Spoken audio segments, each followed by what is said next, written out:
This is Charlie Kirk.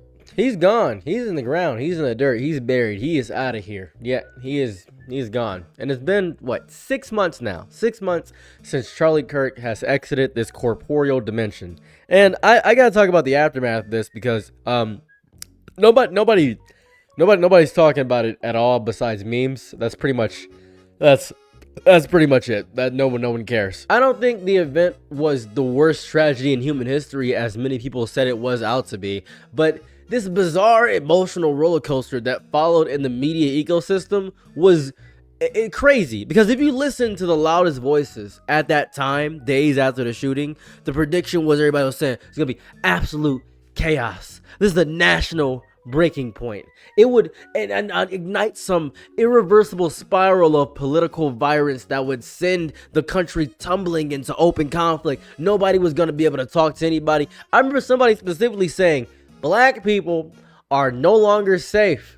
I remember that specifically. Someone said they were going to do wild black violence, and somebody said that it was going to be just hell on earth, civil war, as if we were already beginning. Commentators spoke with theatrical tone of history being rewritten in real time, and every news network, Fox especially, treated the moment as if the entire American political landscape was about to burst into flames.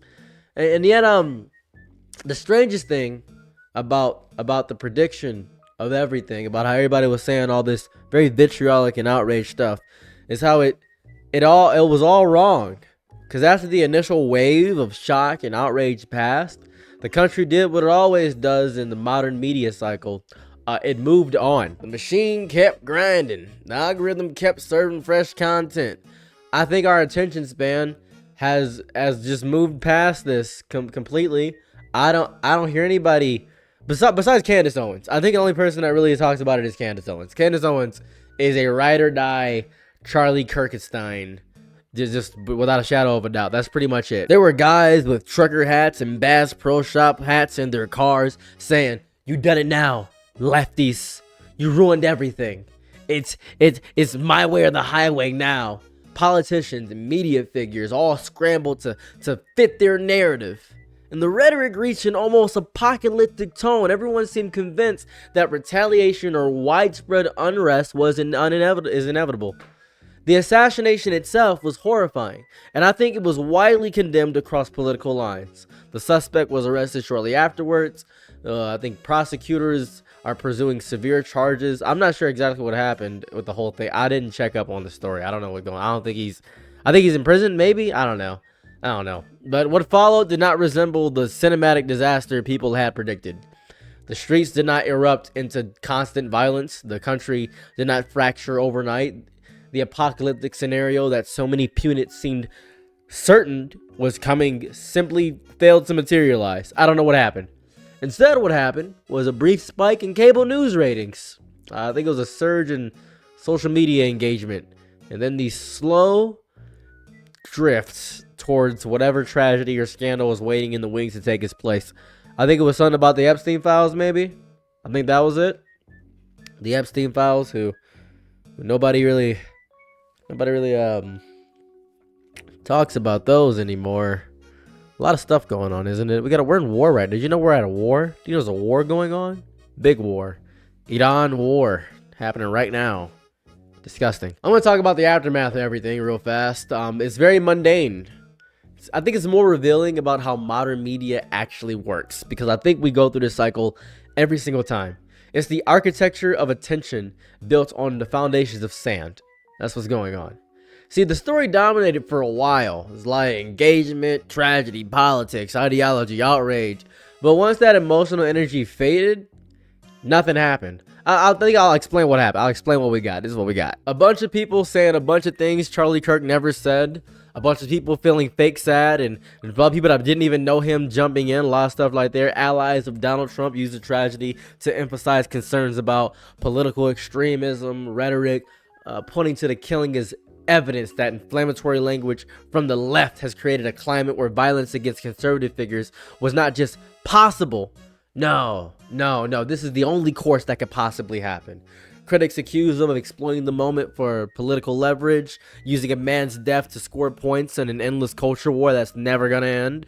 Both sides perform the familiar ritual of claiming the moral high ground while accusing the other of desecrating memories, whole thing.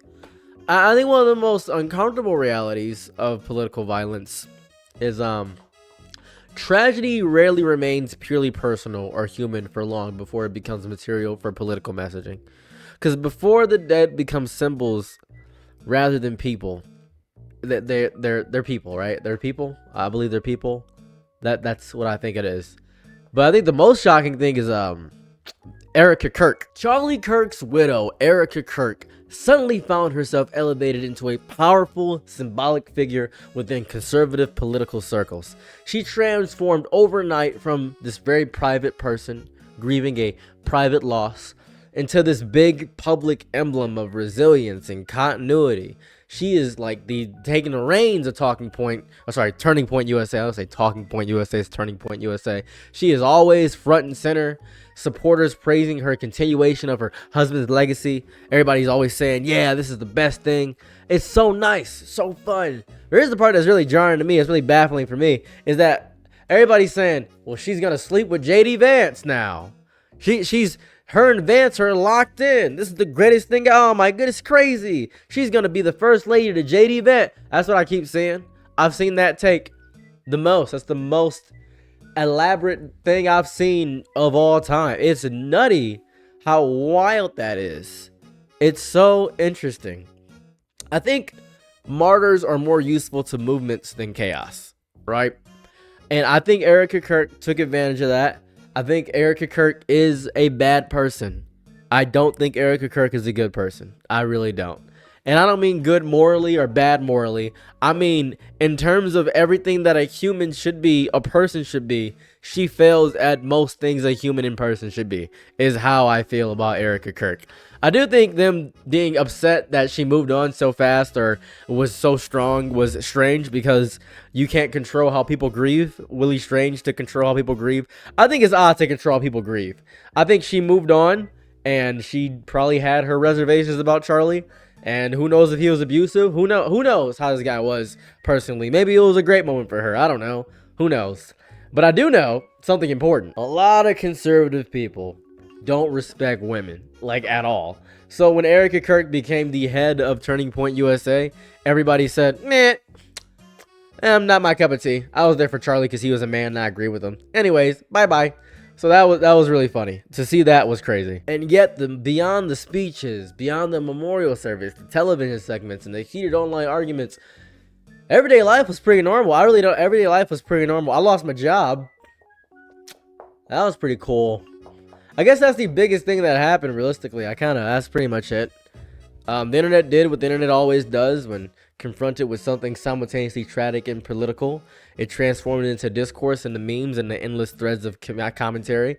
I went full send into making YouTube content. I guess that's the biggest thing. It's a moment that once seemed like it might reshape the country. It might trigger the long predicted explosion that everyone has been warning about for years. But it's just another entry in the endless catalog of news events that dominate attention, because we're really sedated as a people. We are wildly sedated as a people. We're very complicit, honestly. When a shocking event occurs, the reaction online often leaps immediately into the most extreme possible prediction about what comes next. Because if something is extreme, it will generate attention and emotional engagement, because this changes everything, is more compelling than this will matter for a while and then be replaced by something else. People imagine the worst outcome, speak about societal collapse, and frame the moment as a turning point. Right? That will permanently alter the course of the nation. And they do this not because they have evidence that collapse is imminent. It's way simpler than that. It's way simpler than that. Extreme language gets clicks. That's it. Most of the time, reality proves far less dramatic than that all the time. Institutions are going to continue operating. McDonald's is still going to stay up despite the protest. Daily routines are going to resume. The enormous machinery of society simply absorbs the shock and keeps moving. Societies are designed to absorb shocks because the alternative to absorption is the very collapse everyone keeps predicting but never actually arrives. It's gonna happen one day. Trust me, it's gonna happen one day. But I don't think the death of Charlie Kirk is that. I do think it's a very interesting case study and how modern information processes tragedy. How it takes something genuinely horrifying, it runs it through the same machinery that processes celebrity gossip and product launches and viral videos. It's the same exact engine. For a brief moment, the event appeared to represent a breaking point in American political life, a catalyst for chaos that commenters believe would ignite massive upheaval and permanently transform the landscape of national conflict. Instead, it revealed something more unsettling. The media ecosystem thrives on intensity, but rarely sustains it. That's it. Once the outrage loses its ability to hold attention, once the novelty fades and the repetition sets in, the cycle advances to the next story. It's a trail of predictions that never came true, and a public that slowly forgets how certain those predictions once sounded, how convinced everyone was that this time was different, how sure they felt the breaking point had finally arrived. The machine keeps turning. The bodies keep piling up somewhere in the background. The discourse moves on to whatever fresh horror is waiting just around the corner. It is very, very interesting. Now, I could talk about how Charlie Kirk had a big platform, so his death mattered more to a lot more people, and nobody cares about the other deaths of all these other people that are dying by ice ages. I could talk about that, but that's just hearsay, dude. Who cares? Like, really, who cares? Like, on a realistic note, you're just watching this video because you heard Charlie Kirk's name in it, and you want to see something about Charlie Kirk and know about the aftermath of everything. You just wanted to verify your opinions in this echo chamber that is my YouTube channel. So, yeah. Have a lovely day or night wherever you're at. I'm out. Peace. Bye. Good night, be my loyal. Happy to try what you need. Your world, I love to live.